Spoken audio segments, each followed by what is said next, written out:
Hello and a very good evening to you. You're watching News 9 Digital. I'm Pratibha. Thank you for joining me live. The Ministry of Home Affairs has announced a detailed guideline for Unlock 5 or for reopening to be effective from today. So, swimming pools being used for training of sportspersons have been permitted to open, for which the standard operating procedure has been issued by the Ministry of Youth Affairs and Sports. Now, Bengaluru is known as the swimming capital of the country. 9 Olympic swimmers were trained in Bengaluru as well. And it's a news that many in the city were waiting to hear for the swimming pools to reopen. While many are already celebrating, many are still asking, why aren't swimming pools open for all yet? Now, according to the United States Centers for Disease Control and Prevention, there is no evidence that COVID-19 can spread from person to person in water, in pools, hot tubs or even oceans. And even though the previous phase of unlock, gyms were allowed, swimming pools were still inexplicably kept shut. So looking at the bright side, of course, India's swimming fraternity got a shot in the arm. They're happy that at least now they can get back to training. After several months of being closed, finally swimmers could return to the waters, though with some precautions in place. So, there are several questions. Has much time been lost, especially for Olympians? And should it be opened up for public too? To discuss more on this, joining us live is Nisha Millet, a swimmer and Olympian. Many thanks for joining us, Ms. Nisha Millet. As the pools are opening up for training, is it a case for better late than never for swimmers, or do you think swimming pools could have been opened much before? It is quite sad that we've lost almost 6 months, not only of training, but, of revenue as well, because, we all have businesses as well. We have, my academy has 24 employees and we've paid them for the last 6 months. Yeah. So we understand in the first few months when it was closed. But once, the central government started, opening out other sports, our question, like you mentioned, was why was swimming left out, because like you said, it's been proven, there are many research papers that chlorine, which is used in all swimming pools in India, is one of the best disinfectants that kills even the coronavirus. SARS, they've done tests on it, and with COVID. So it does not spread through the water when it's chlorinated. And all of us, obviously, for the health of our swimmers and for our own staff, we obviously keep our pools, safe and healthy. So we always wondered why, why aren't pools allowed to open? Okay. And so it was a good, even though it's a good move that, now they've allowed competitive swimmers. But yes, there are so many other adults who could be using this as a health exercise. Right? One of the reasons the government opened the gyms is to get people get back to the exercise. So what about pregnant women? What about people who have back or knee injuries? Their main thing was to get in the pool, and water is one of the best forms of hydrotherapy. So they are saying, why aren't we allowed to swim? Yeah. I guess the government is looking at some kind of phased, unlocking. So I guess now in the next month, maybe in November, we can look forward to maybe them allowing adults to come in and then later on kids.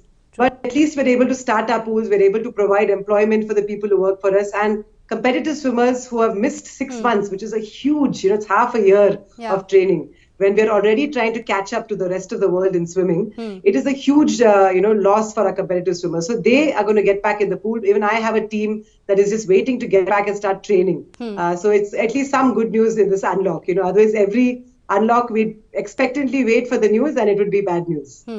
Right. So, they can get back to practice now. And but this is something, would you say we could have done much earlier? As I said, you mentioned it as well, that we could have learned from Dubai as well as Sri Lanka as well, where swimming pools were opened up much earlier and there were no COVID cases that were reported there. So, now that it's opened up, even if it's a little late, do you say that it can be opened up for the others as well, for everyone?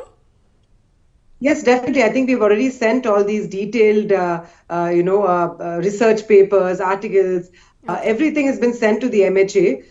But I feel maybe they think in some places where, maybe the managers are not strict, you would have these public batches which would be overcrowded or, apartments, there would be too many people getting in. That's probably why they've allowed only competitive pools to open. But they should also trust, like how you're trusting gyms all over India to follow the SOPs. Now, everybody is trying their best. Everyone understands now that they have to wear a mask, that they have to sanitize, that they have to keep distance. So once the SOPs are there, I think the government needs to have trust in us as well as citizens to say that, yes, we will take precautions, because I don't want my staff or my students who come to my academy to fall sick either, So I will take every precaution as an academy owner, and so will the other pools. So, we just urge them, to look at pools all over the world which are open to even recreational swimmers who come in to do it as exercise. Yeah. One of the great things about swimming is it builds up your lung power. A lot of asthmatics are asked to take up swimming, and in this current situation where COVID is the main problem and it affects the lungs, the best thing that you can do is strengthen your lungs. And pools in India are outdoors, so there's no issue about it being indoor or air conditioned. You have fresh air. We're looking at maybe probably one per person per lane. So maybe just 8 people in the pool in an 8-lane pool.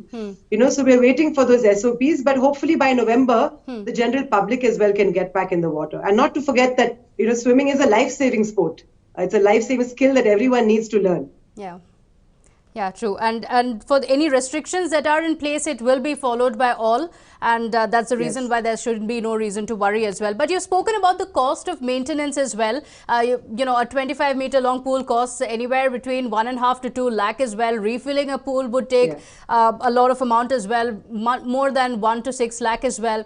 So, what are the issues that have been faced? Like you said, also having employees working there, it does cost a lot. So there has been a lot of losses that have been faced by, swimming pool owners across the state and the country as well, isn't it? Yes, this is one of the biggest hits, I think, ever to our industry, which was just picking up. What happens now is summer is when the main period of ours, which is April and May, when the summer when schools are off and summer holidays start, that's the main, maybe 60-70% of any academy's revenue comes for those 2 months. And we shut down in March, right? Middle of March, March 13th. So that was a huge loss already. And then the fact that we were not given any kind of information from the central government, even though we awaited it, we spoke to the Swimming Federation, we did not have that information. So we had to keep our pools running, pay for chlorine, pay for maintenance, keep filtering the water. It's not like a gym or a other academy where you can put off the lights and go back. We still had very high expenses, and we also supported our staff. None of our staff lost jobs.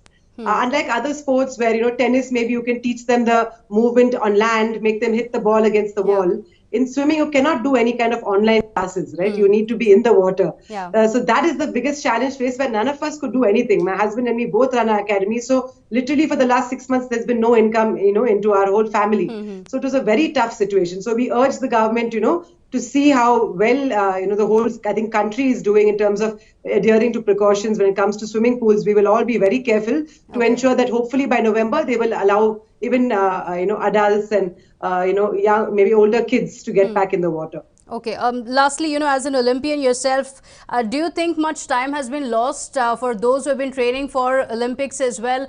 A few months to go, but to catch up with the rest of the world at a time when we're trying to make a mark, would you say that they can still play catch up, or do you think it's going to take a very tough beating, the pandemic and the lockdown on swimming pools?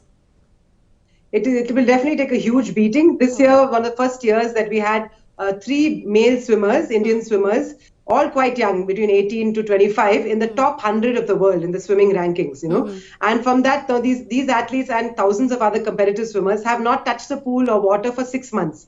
There's something called the feel of the water, which you can only get if you're inside the water. You can do strength training on land, but it does not translate fully into the water. So I know as a swimmer, we would always say 1 day out of the pool, it takes you almost 3-4 days to get back. So can you imagine 6 months out of the pool, It will take our swimmers close to 1 to 1.5 years. The central government has sent these top 4-5 athletes who have qualified for Tokyo. They have sent them to Dubai to train under my coach, who also trained me. He's currently based in Dubai. So they are training there. But what about the thousands of others? Some might have decided to quit, and some, maybe quite disillusioned by the fact that, 6 months they have not been able to swim. Their fitness might have gone on. So a big blow for competitive swimming in India. All right. Let's hope that in the coming months it gets much, much better. Nisha Millet, many thanks for joining us live. Of course, the health authorities say that people who are, heading to the swimming pool, those who are training, and now after a month or so, maybe in November when it opens up, people should follow the same advice for anyone in public. That is staying at least 6 feet away from people that you don't live with, wearing facial covering around others as well, washing your hands as frequently, and staying home if you're not feeling too well. Of course, there were several questions being raised on the risks of people getting into the swimming pool because they would be in close proximity to others, and if someone is carrying the virus and some mucus goes out of their mouth and into the pool, then there might be a bigger risk as well for a certain period of time before the virus is inactivated by the chlorine. But it has been opened up in Dubai and Sri Lanka, and there were no COVID cases at all, which is why swimmers across the country believe that it's time for swimming pools to be opened up, not just for training, but also to the general public. Thank you so much for joining us live today. Please let me know in the comment section what you think as well. Do you think it's time for swimming pools to open up? Now the gyms have also been opened up. I look forward to your comments on that. Thank you for watching. Take care.